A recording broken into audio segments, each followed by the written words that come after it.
So, in a move that shocks absolutely nobody, we have Bob Iger over at Disney trying to now shill for the Super Mario Brothers movie openly in public because he thinks that if he says good things about this movie, he's getting ahead of the controversy. That's essentially what he's trying to do because he knows damn well that people are using the Super Mario Brothers to essentially make fun of Disney and make them feel absolutely terrible for the state of their movies, especially their animated films and all the stuff that they've been trying to produce lately. They have definitely earn the right to be made fun of simply because of their woke ideology and how trash their movies and TV shows and everything of the like is. But with that being said, he is trying to get ahead of the controversy. We have an article here from good old show media Kotaku that says the Mario movie is so successful, Disney's giving it props. Now, the reason why they're giving it props is just hilarious to me because I saw the headline, okay? I saw the headline. I didn't read the article, but I did see the headline, and that got me interested enough to read the article because he apparently it says Iger cited that the Super Mario Brothers movie success is evidence that audiences still love animated films. So, okay. So so you mean to tell me, hold on, time out, time out. Make sure you guys give this video a like so you can push us out into YouTube algorithm.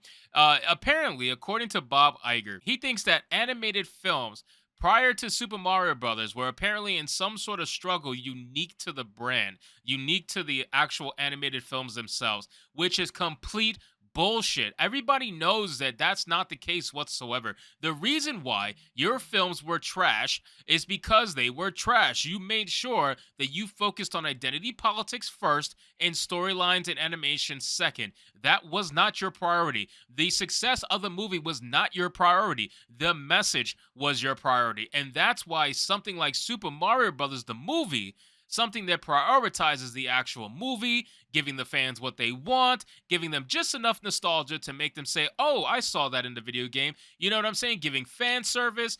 It gave everything that the fans wanted to them and then some. And that's why this movie is over $1.2 billion.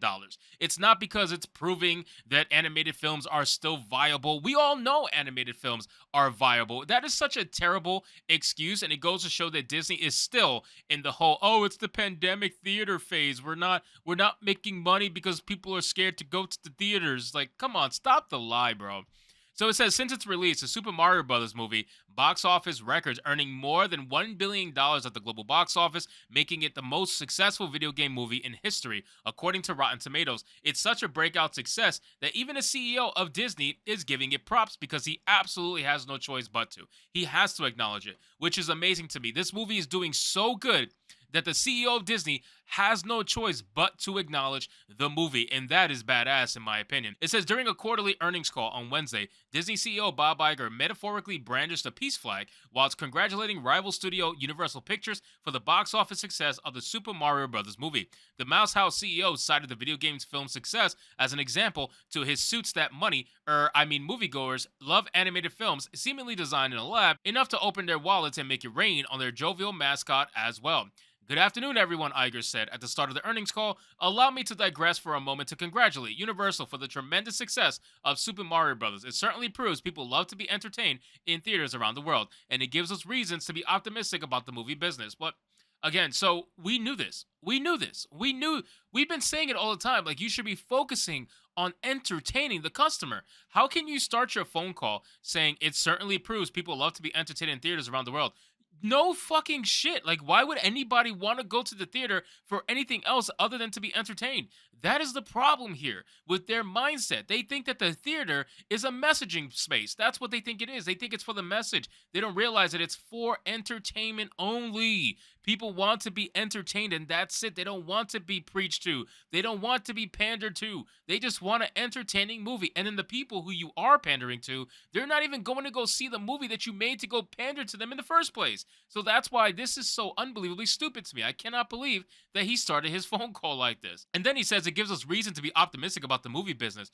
You had all the reasons. Top Gun Maverick, Spider-Man No Way Home. Like, I just, how many movies do we have to mention for you to realize that they made a ton of money while they left you in the dust because you were too busy talking about the message? I swear, man, like, why is Bob Iger back? He's obviously retarded. Like, just move on from him. It says Universal has been eating Disney's lunch for a minute. That's absolutely true. It's been over a month now. While Disney isn't hurting in the box office department thanks to Marvel's Guardians of the Galaxy Volume 3, which outsold the Mario movie on its opening week. Whoa, time. Time. This is why Shokotaku is never the place to get factual information because the way that they word things is in particular to make sure that they maintain their access, and that's what they're trying to do. So it says Disney isn't hurting in the box office department thanks to their Marvel's Guardian of the Galaxy Volume 3 movement, which outsold the Mario movie on its opening weekend. Okay, so it outsold Mario in its opening weekend. That's great. That's great. You know what movie also had a very successful opening weekend? Ant-Man Quantumania. And look where Ant-Man is now, $125 million plus in the hole. So you cannot say that because it outsold Super Mario Brothers in opening weekend that it's not going to suffer from massive drop-off, the likes of which is very, very particular to Marvel movies. And it's going to happen. I promise you, it's going to happen. There's no way that Guardians of the Galaxy Volume 3 is going to sell more money than Super Mario Brothers, the movie. There's just no way. I can put money on that. And even so, even if it did, the amount of money that they've been losing in the box office with all their other films that Show Media Kotaku does not want to mention in this article clearly is going to never be made up by just one singular movie that happens to be semi-successful for them. And again, this has only been out for a little while now. We have to see what the drop-off is and see what it ends up with. Because again, Ant-Man and the Wasp Quantumania started off unbelievably strong. Everybody thought it was going to be the greatest thing with Phase 5 starting. It's fantastic. And then it died. It literally just died. Now, obviously, Guardians of the Galaxy Volume 3 has a little better word of mouth, so I think it's going to carry better, but there's no way it's going to do better than Super Mario Brothers. It says Disney has been floundering a tad in the animation department as of late. That is an understatement. Pixar's Toy Story spin-off Lightyear, which was trash, and Disney's original sci-fi animation Strange World, which was also trash, earned totals of just 200 million and 100 million globally last summer and fall, respectively, according to CNBC. Universal Pictures via Illumination, on the other hand, tallied a total of 940 million and 500 million for the Despicable Me spinoff, Minions Rise of Gru, and the Shrek spinoff spectacle, Puss in Boots: The Last Wish. So it's not like the box office lucre isn't out there. It's just that Disney's recent animated features have been largely missing the mark. And that's their fault. That's their fault. It's because they decided to alienate the family customer. They decided to alienate families and focus on messaging and identity politics. And now Universal's like, okay, you want to do that? That's fine. We like money. You obviously don't like money, but we like money. So we're going to put out fucking major hits like Minions Rise of Gru, Puss in Boots Last Wish. Shrek, I'm really not a super fan of, but Puss in Boots and Minions Rise of Gru is absolutely mega hits for them. And Despicable Me is also a big hit as well, considering the budget that it took to make. Now, obviously, when they, again, show media Kotaku, they like to say, oh yeah, it only made a total of 200 million and 100 million.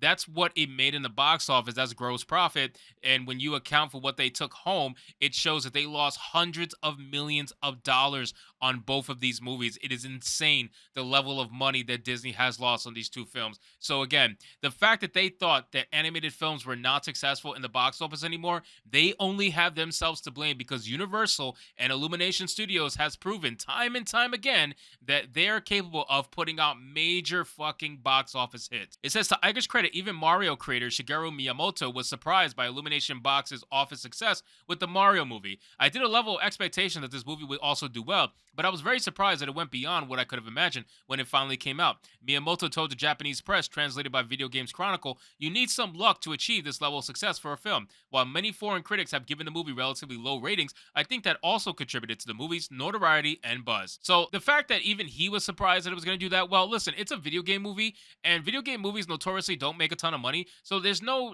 reason to be surprised as to why he was surprised that it did super well. But I'm glad that it did well. I'm glad Super Mario Brothers did well because it has completely destroyed Disney's narrative that they so desperately held on to. They've held on to this narrative for God knows how long now. I guess since 2020. They've been holding on and holding on, even before 2020. They've been holding on, and this movie blew it out the water. So congratulations, Super Mario Brothers, again on your continued success as you go on towards $1.5 billion. So anyway, guys, thank you so much for watching this video. I hope you did enjoy it, and if you did, consider leaving me a subscribe. I would greatly appreciate it. Don't forget to like the video, comment, let me know what you thought, and I'll see you guys on the next one. Hypnotic out.